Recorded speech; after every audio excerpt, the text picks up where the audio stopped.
In today's video, I'm going to teach you how to outline a photo in Canva.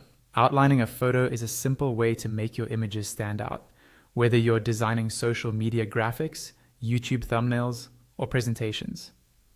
I'll walk you through the process step by step, and by the end, you'll be able to customize the outline's color, thickness, and overall look to match your design. First, open your Canva design in the editor. This can be an existing project you've already been working on, or a brand new design you've just created. Once the editor loads, look for the photo you want to outline on your canvas. Click directly on that photo. As soon as you select it, a toolbar will appear along the top of the screen. This toolbar is specific to the element you've selected, so make sure you see your image is active with a bounding box around it. On that top toolbar, find and click the option labeled Edit. When you click Edit, a panel will open on the left side of your screen. This panel contains a variety of editing tools and effects that you can apply to your photo.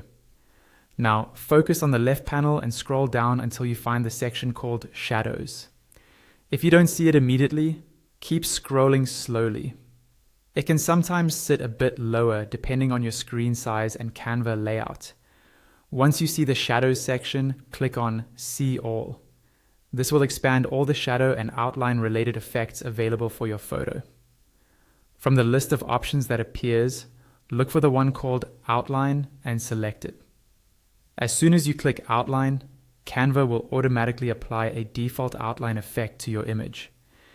You should see a clear border appear around your photo right away, even before you fine-tune it. Next, customize the outline so it fits your design. You'll see sliders that let you adjust the outline's size and intensity. Moving the size slider will make the border thicker or thinner, depending on the look you want. The intensity slider helps you control how strong and defined the outline appears. To change the outline color, click the color swatch next to the word Color. This opens the color picker. From here, you can choose one of Canva's suggested colors, use your document colors to match your existing design, or enter a specific color code if you're working with brand colors. Once you're happy with the thickness, intensity, and color, you're done. Your photo now has a clean, polished outline that helps it stand out in your design.